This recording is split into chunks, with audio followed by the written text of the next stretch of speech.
Là, on va commencer en accueillant le docteur Clémentine Sarkozy.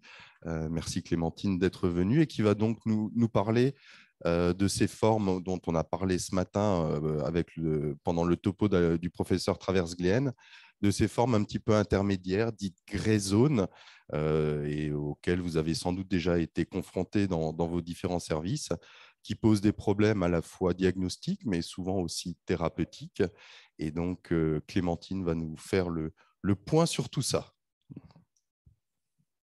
Merci Luc, bonjour à tous. Merci Luc et Olivier donc, de m'avoir proposé de parler des formes frontières.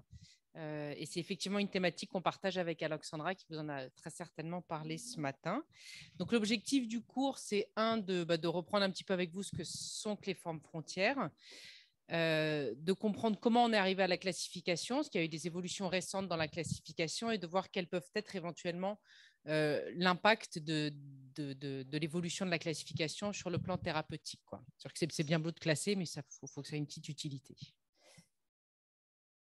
Donc, les lymphomes de forme frontière, ils sont dans la classification OMS depuis 2008, où ils sont rentrés comme étant une entité provisoire. Ça veut dire qu'ils avaient été identifiés par des anapathes sans qu'on sache forcément si ça correspondait vraiment à une forme à part de lymphome ou bien si c'était juste l'extrémité d'un spectre. Donc, ils se définissaient à l'époque, et en 2016 aussi, comme des lymphomes B. C'était un point qui présente des caractéristiques cliniques, morphologiques et ou phénotypiques intermédiaires entre un lymphome de Hodgkin classique et un lymphome B diffus à grandes cellules, plus particulièrement les lymphomes B primitifs du médiastin ou thymiques. Donc, c'est une définition qui est quand même assez vague, peu précise et qui peut engendrer certaines interrogations, notamment sur la présence dans la définition à la fois de lymphome B diffus à grandes cellules et de lymphome B primitif du médiastin. Ce que je pense que vous n'êtes pas sans savoir que les lymphomes B primitifs du médiastin sont vraiment considérés comme étant à part des lymphomes B diffus à grandes cellules, NOS. Donc, est-ce que les lymphomes de forme frontière sont le trait d'union éventuellement entre les lymphomes B primitifs du médiastin et le lymphome de Hodgkin classique? Alors, sur le plan anapathe, je pense que comme vous en a parlé un petit peu Alexandra ce matin, on a le lymphome de Hodgkin classique avec une morphologie volontiers scléronodulaire, peu de cellules tumorales qui expriment le CD30 et qui ont perdu l'expression des marqueurs B. De l'autre côté, on a des lymphomes B primitifs du médiastin, avec aussi de la fibrose, mais qui est moins organisée, beaucoup plus de cellules tumorales, beaucoup moins de micro-environnement tumoral, une expression du CD30 qui est nettement moins présente, même si on peut la retrouver, pas d'expression du CD15, et en revanche, l'expression de tous les marqueurs B. Sans qu'on arrive bien à classer ces formes, on a des lymphomes qu'on appelle de forme frontière, qui peuvent présenter une morphologie proche du lymphome de Hodgkin, donc on va retrouver le côté scléronodulaire, mais en même temps, on retrouvera un peu plus de cellules tumorales et surtout, ces cellules elles vont exprimer le CD20, alors que dans le Hodgkin, normalement, on n'a pas d'expression du CD20.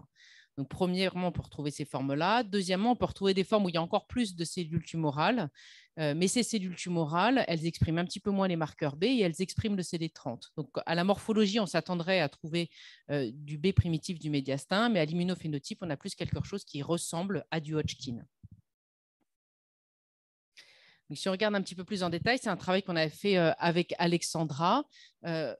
Première extrémité du spectre, les lymphomes de Hodgkin. À l'autre bout, on a des lymphomes B primitifs du médiastin. Et entre, on a ces formes qu'on appellerait frontières, avec un spectre morphologique qu'on peut retrouver à la fois entre les patients de cette entité-là, mais à la fois même sur une même biopsie, certaines zones qui ressemblent plus à du Hodgkin et d'autres zones qui ressemblent plus à du B primitif du médiastin ou du lymphome à grande cellule. On voit donc d'un côté les formes plutôt Hodgkin-like. Alors, vous êtes un petit peu trop loin, vous verrez quand vous aurez les diapos.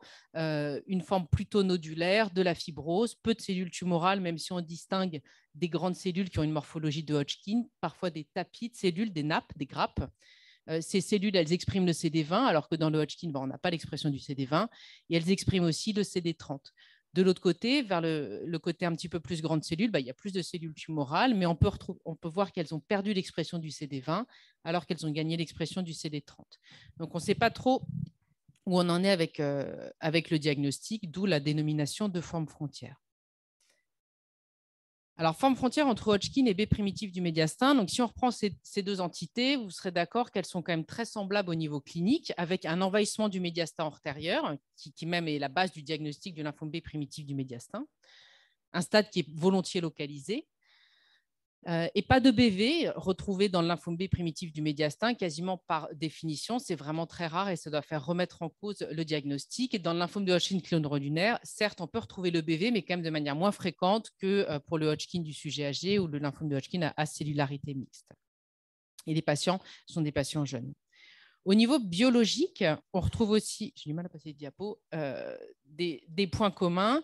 D'une part, au niveau du profil d'expression génique, là, vous avez ici le profil d'expression génique des lymphomes B primitifs du médiastin, en rose ici de cellules de Hodgkin, et on voit qu'elles sont bien plus comparables par rapport à des lymphomes B diffus à grandes cellules, notamment avec une surexpression de certains gènes qui font partie de la voie de JAK-STAT, TRAF ou certaines interleukines. Donc, le message, c'est un profil d'expression génique qui est proche entre la cellule tumorale de Hodgkin et le B primitif du médiastin et distinct du B diffus. Un profil également de mutation qui va être comparable entre les Hodgkin et les B primitifs du médiastin avec des mutations de SOX, de STAT, de GNA13, de B2M. Et c'est le bar plot ici vert et bleu. En bleu, il y a les PMBCL. En vert, il y a les Hodgkin. On voit que l'incidence est à peu près comparable, alors qu'ici, vous avez les mutations au niveau du DLBCL en rouge et en orange. Juste de loin, le message, c'est qu'on n'a pas le même profil de mutation pour un DLBCL par rapport au PMBCL et au Hodgkin. Je ne sais pas si on a autre chose que la souris pour passer les diapos. Ah.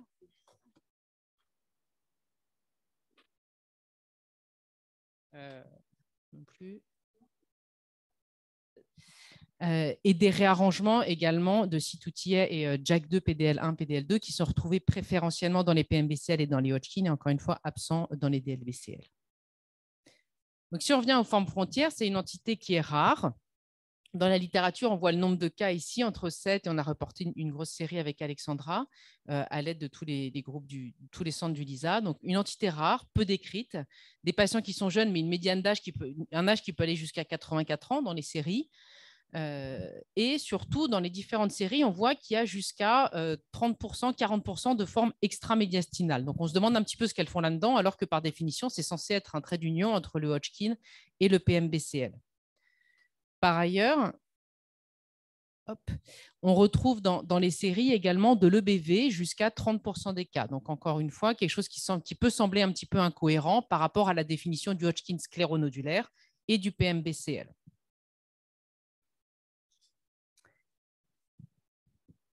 À côté de ces entités-là, vous avez peut-être déjà vu dans vos services des lymphomes B diffus à grandes cellules EBV positifs. C'est une entité qui est également rare, qui est également récente, qui a été introduite dans la classification en 2008 comme entité provisoire, initialement chez des sujets âgés, puis également décrite chez des sujets jeunes, et est devenue une entité définitive en 2016, comme une entité vraiment à part des B diffus NOS. Et en 2022, la classification a été également un petit peu précisée avec un variant qu'on va appeler monomorphe et un autre polymorphe. Et ce variant polymorphe, pourquoi je vous en parle là? Eh bien, parce qu'il est décrit comme ayant une morphologie forme frontière. Donc, en fait, d'un côté, on a des formes frontières potentiellement EBV+, et de l'autre, on a DLBCL EBV+, avec une morphologie forme frontière. En fait, une des hypothèses, c'est que ces deux entités soient en fait la même et que c'est qu'une question de dénomination, de terminologie et des débats d'anatomopathologie, il n'y en a pas ici, donc je peux le dire,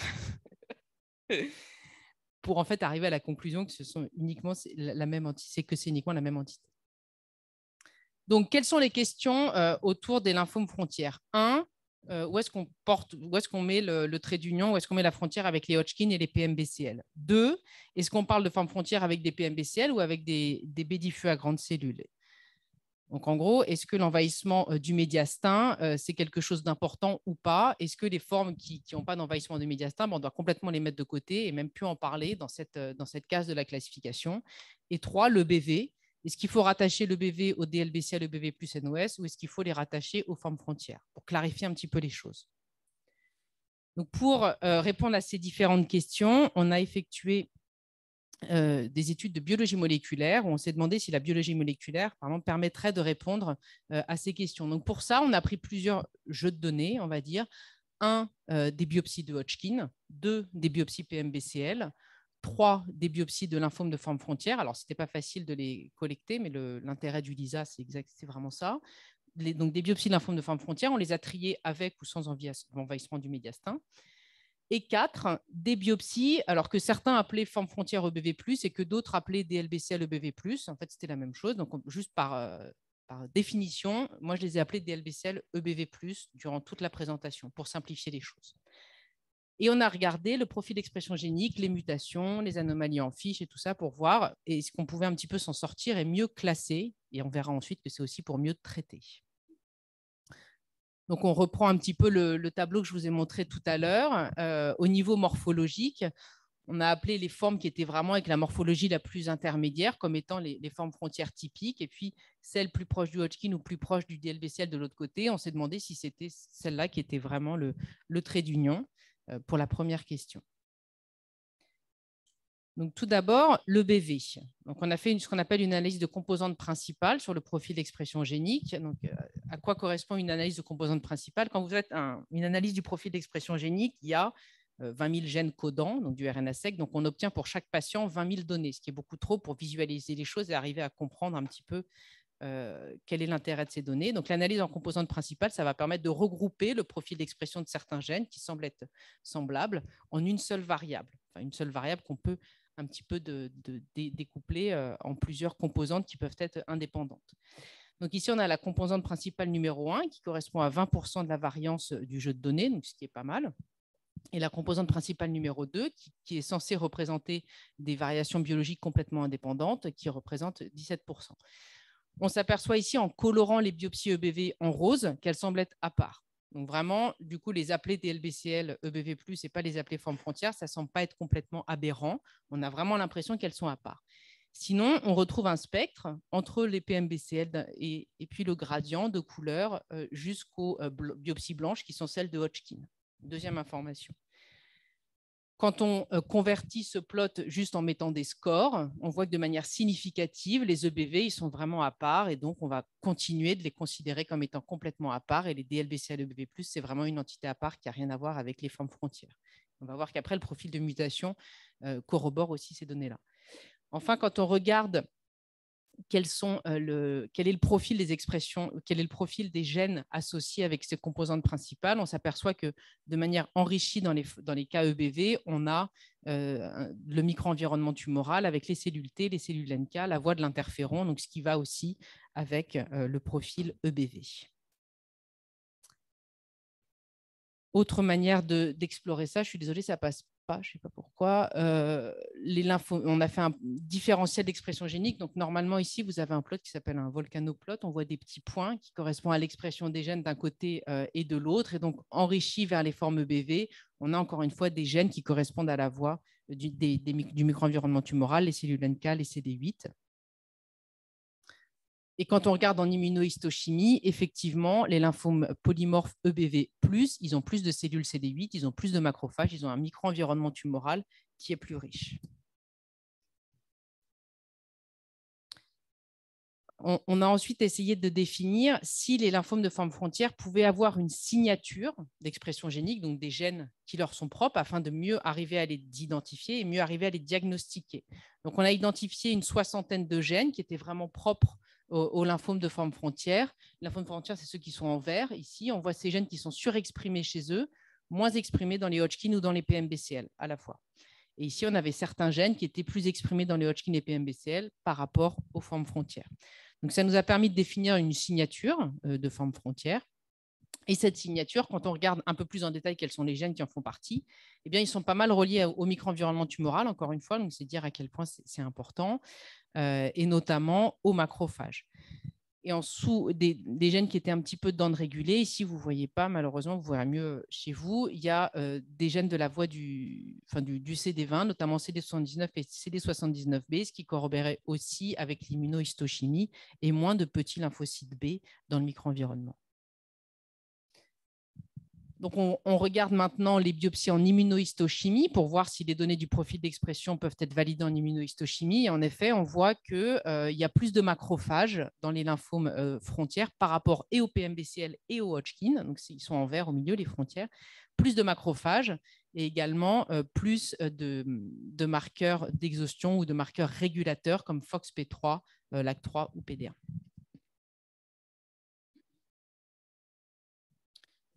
En comparant les EBV et les formes frontières également à l'aide de ce profil d'expression génique que je vous ai montré tout à l'heure, ce qu'on a vu, c'est que les EBV n'avaient pas cette signature frontière, donc un argument de plus pour les sortir de cette classification et être un petit peu plus rigoureux.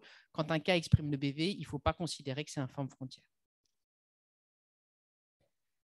Donc, la conclusion de cette première partie, c'était que EBV et forme frontière, ça doit vraiment être considéré comme étant deux entités distinctes. Il y avait une autre question dans la littérature, c'est qu'à peu près 30% des cas étaient rapportés comme n'ayant pas d'envahissement du médiastin. Donc, ça ne paraît pas logique, étant donné que les PMBCL et les DLBCL sont deux choses complètement différentes.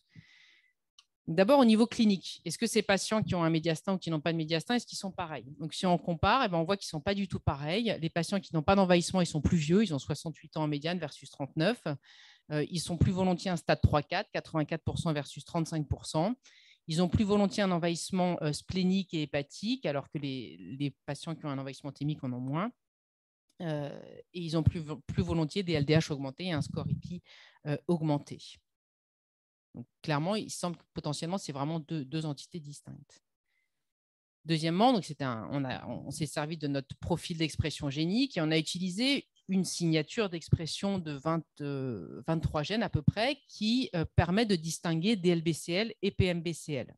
Cette signature, elle comporte environ 7 gènes qui sont typiques de l'expression des DLBCL et une petite vingtaine de gènes typiques de l'expression des PMBCL. Donc, on va regarder dans notre jeu de données si c'est plus ou moins exprimé en fonction de l'envahissement du médiastin.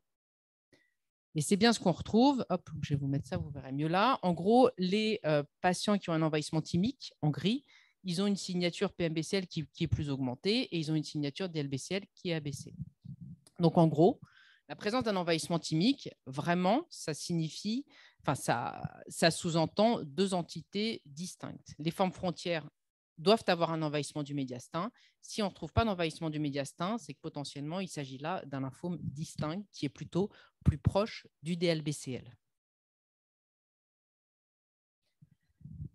On valide toujours ça en regardant l'immunohistochimie et les formes thymiques ont plus volontiers perdu l'expression du CMH de classe 1, gagné l'expression de PDL1 et de PDL2, qui sont des caractéristiques assez typiques et du Hodgkin et du PMBCL et qu'on retrouve nettement moins dans le DLBCL et les formes thymiques, non thymiques n'avaient donc pas ces caractéristiques. Enfin, dernière question pour le profil d'expression génique, c'était où peut-on mettre la frontière entre les grey zones, les Hodgkin et les PMBCL? Donc, on utilise toujours la même méthode de l'analyse de composantes principales et on regarde dans nos 4 petits groupes là et on voit que le groupe numéro 3 semble être plutôt un petit peu distinct par rapport aux autres formes frontières et donc celui-ci probablement plus à conserver comme étant à part. Et en comparant du coup le profil d'expression génique de ces groupes 0 au Hodgkin ici.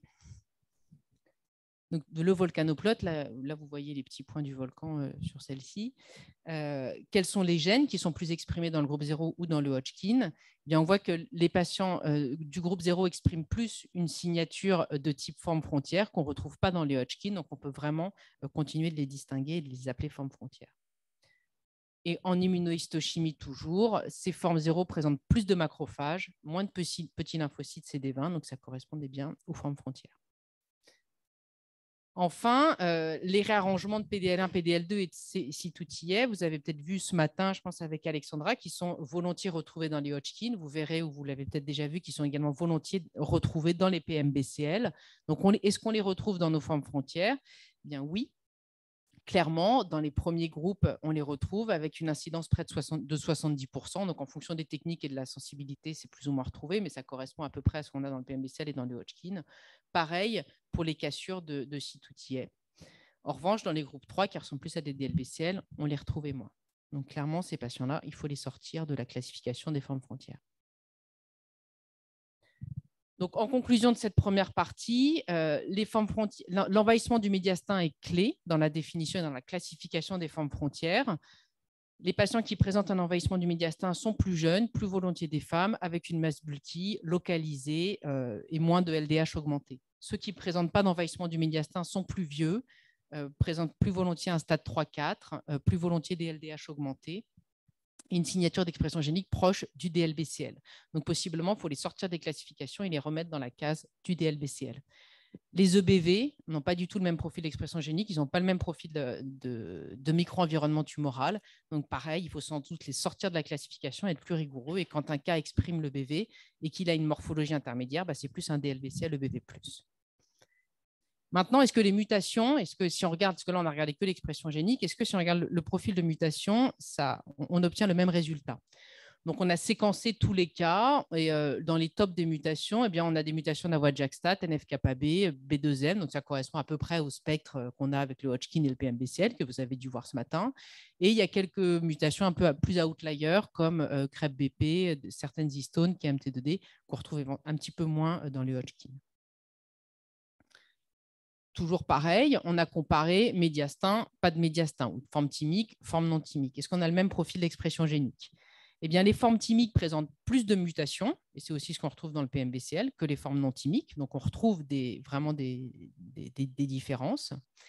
Et on voit qu'il n'y a pas du tout le même profil d'expression génique. Chaque petit carré de couleur correspond à une mutation. Donc, vous voyez ici, même quand vous êtes de loin, que les formes thymiques à gauche et les formes non thymiques à droite n'ont pas le même profil mutationnel.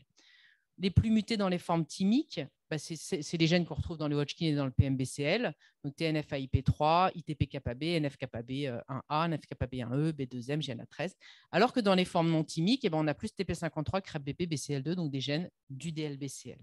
Donc encore une fois, il faut sans doute mieux distinguer ces formes-là. Et quand on compare avec les Hodgkin et les PMBCL qu'on avait inclus au début, ici c'est juste pour être visuel, quand c'est bleu, c'est qu'il n'y a pas de différence significative. Donc, forme thymique et Hodgkin, pas de différence significative. Forme thymique et PMBCL, juste un gène éventuellement, mais pas plus que ça. Alors que quand on regarde les formes non thymiques, ici, vous avez non thymique et PMBCL, il y a beaucoup de ronds qui sont rouges, donc ça veut dire que leur profil de mutation n'est pas comparable. Et pareil, avec les Hodgkin, il y a un petit peu plus de ronds rouges. Donc, encore une fois, du coup, médiastin, pas de médiastin, c'est important. Et en fait, avec une classification clinique, on arrive à être assez précis. Dernier élément, c'est que les formes non thymiques présentaient des réarrangements de BCL2 et BCL6 qui n'étaient pas retrouvés dans les formes thymiques, BCL2, BCL6 ici, et encore une fois, BCL2, BCL6, c'est des réarrangements que vous pouvez retrouver dans les B diffus à grande cellule. Donc, on rattache toujours les formes non thymiques aux B diffus à grande cellule.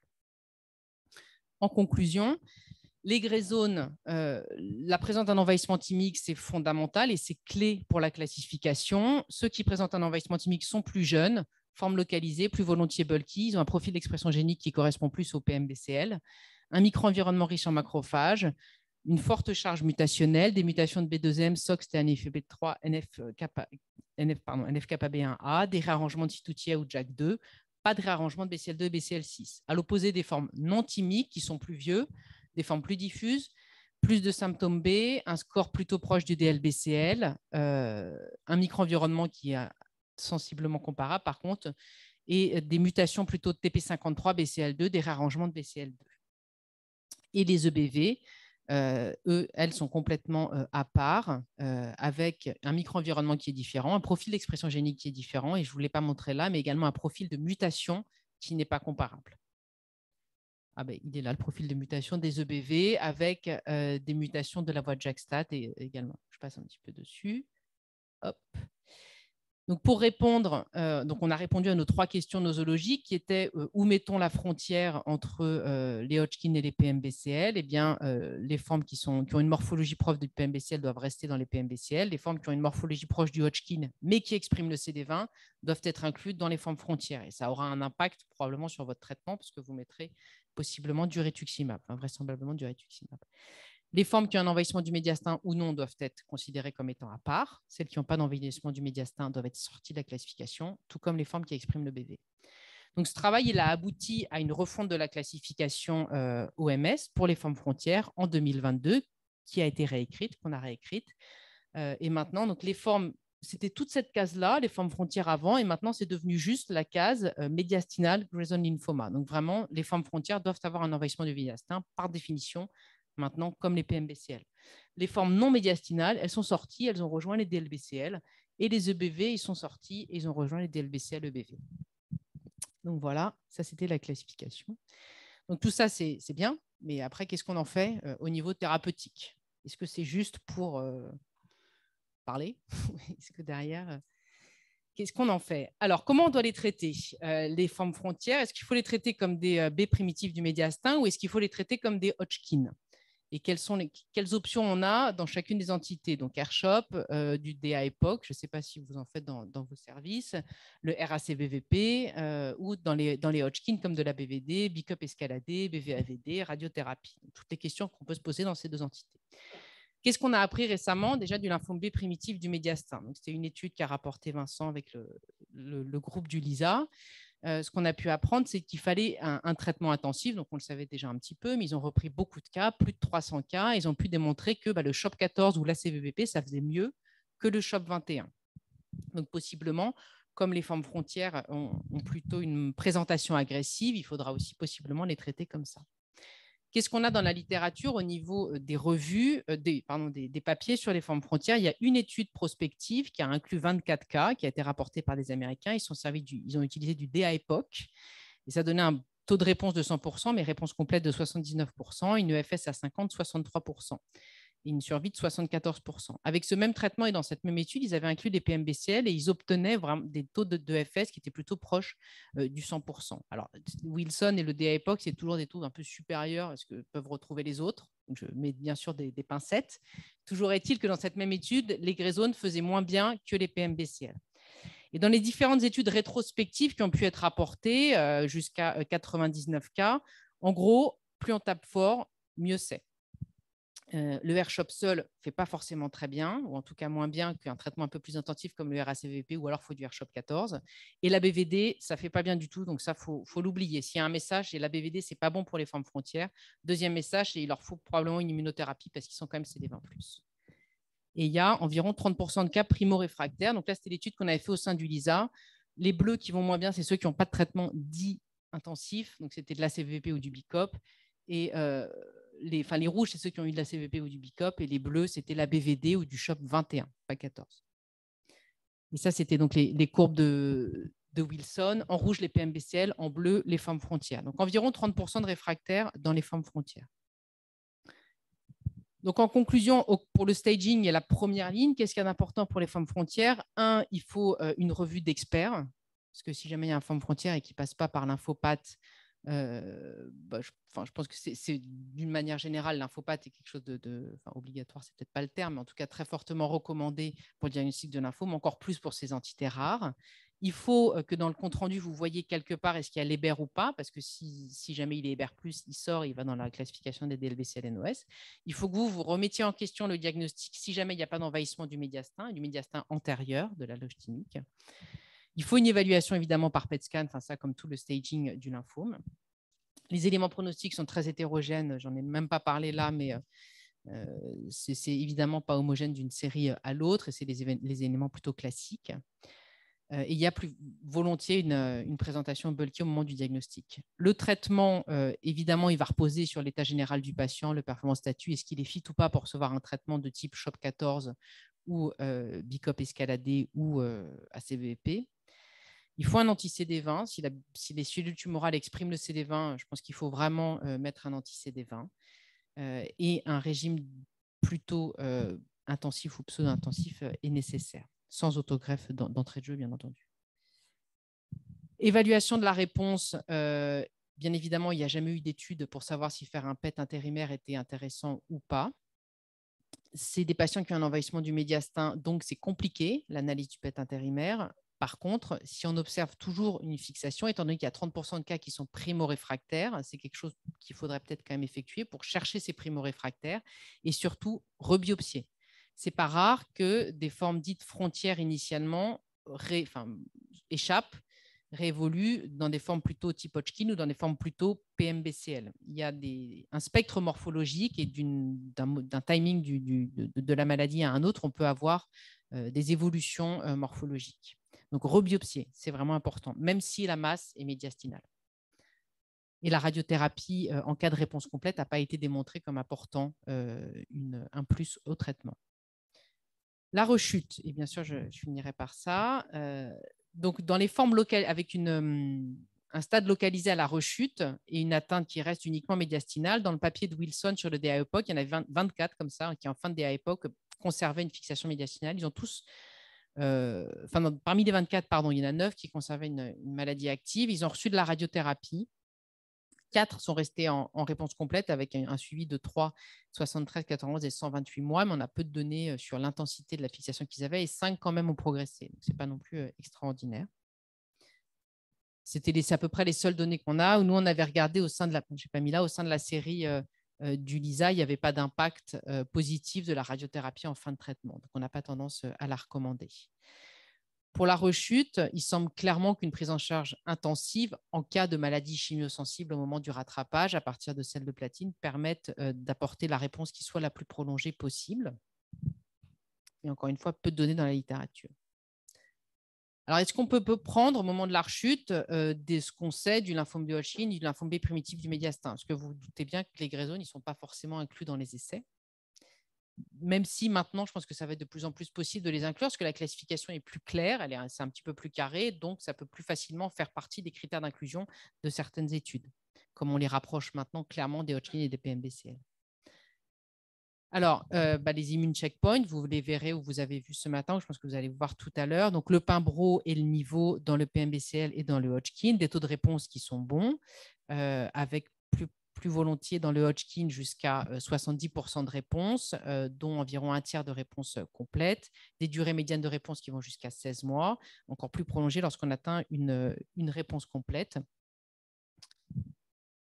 et des réponses qui sont un petit peu inférieures dans le PMBCL. Le brintuximab vedotin, donc l'anti-CD30 couplé à l'AMM dans le lymphome de Hodgkin, soit en combinaison en rechute avec la chimiothérapie, soit post-autogreffe, mais pas encore en première ligne. Et il y a une toxicité pulmonaire et neuropathie périphérique. Dans le PMBCL, le brintuximab vedotin, donc des réponses au début, mais plutôt pas fantastique du tout, uniquement 13% de réponses, malgré un rationnel. Et la combinaison BV-Nivo qui semble être quand même beaucoup plus efficace, avec 85% de réponses dans le Hodgkin, dont 67% de réponses complètes, 73% de réponses dans le PMBCL. Et vous voyez ici les waterfall plots, donc ça correspond à la baisse du volume tumoral. Quasiment tous les patients répondent ou voient une maladie qui en tout cas se stabilise, avec une réponse qui semble être corrélée à l'intensité de marquage du CD30 pour ce qui est du Hodgkin. Donc, est-ce que cette association-là pourrait être bien dans le gray zone?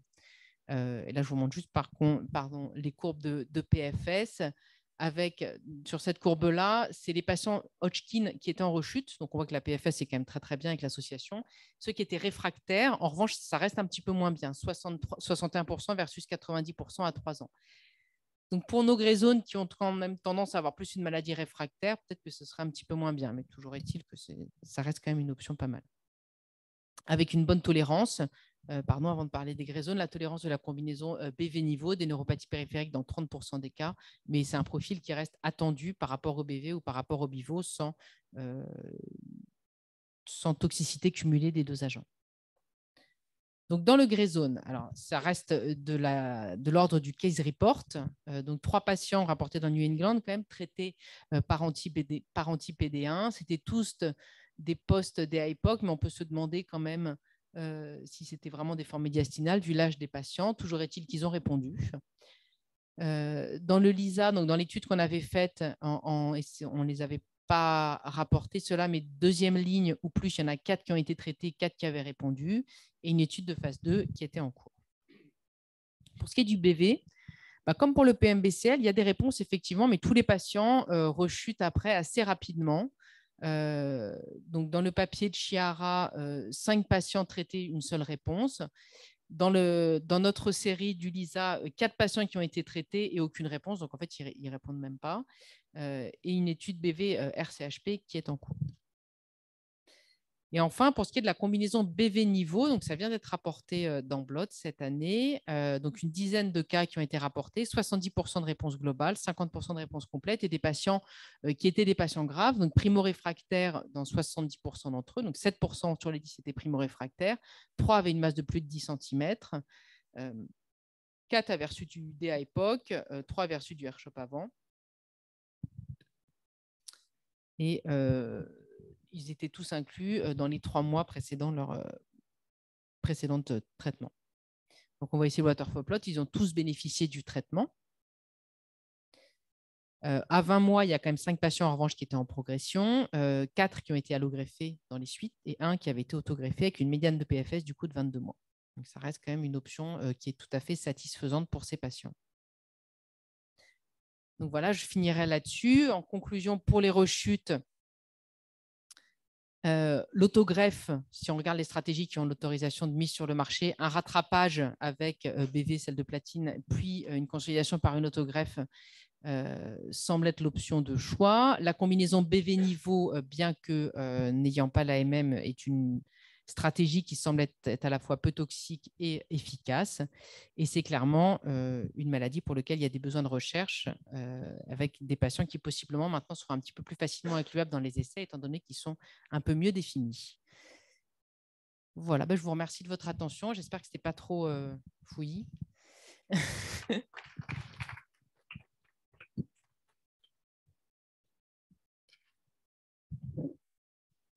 Clémentine, merci d'avoir clarifié ce paysage complexe. Finalement, à la fin, le message, il est simple. Rebiopsier.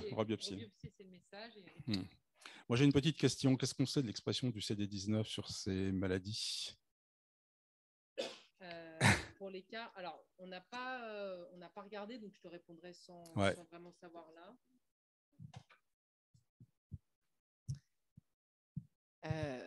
Généralement, elle allait avec l'expression du CD20. OCT et BOB, donc les autres facteurs de transcription B, sont moins préférentiellement surexprimés, mais ils avaient tendance à l'être. Donc, généralement, quand ils sont CD20 très forts, ça allait avec un CD19 fort. Donc, oui, pour potentiellement d'écart. Après, c'est une question d'AMM et de possibilité de le faire. Dans les primitifs du médiastin, voilà. Donc, oui. Ouais.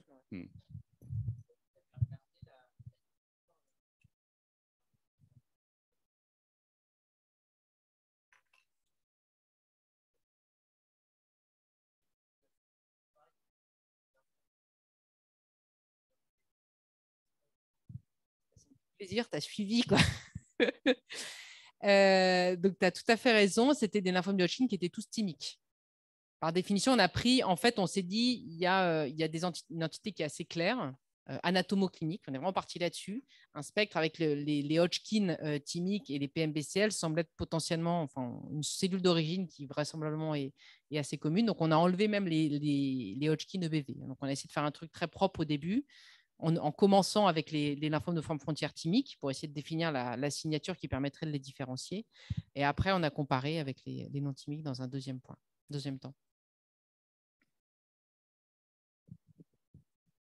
Petite question aussi, à côté de ces grey zones, existe-t-il des formes qui sont réellement composites, c'est-à-dire et qui justifient aussi potentiellement de rebiopsier, mais c'est-à-dire vraiment des patients qui ont deux contingents différents au diagnostic?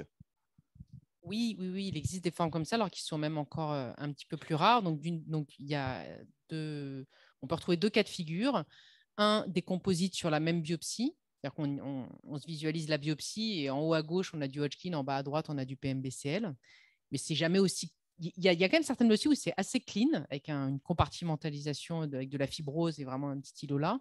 Mais on trouve, quand on se balade dans la biopsie, on va souvent trouver du coup des zones un petit peu intermédiaires et de transition. Et deuxièmement, on peut trouver des formes où un ganglion là va être du Hodgkin et un ganglion là en inguinal va être du coup du PMBCL plus en forme médiastinale, mais on va trouver comme ça où il y a 2 sites différents qui ont été biopsiés qui montrent 2 histologies différentes. Et enfin, troisième cas de figure, ça va être les formes séquentielles. C'est pour ça que je vous dis qu'il faut vraiment rebiopsier, où on a un Hodgkin au diagnostic et un PMBCL après ou réciproquement.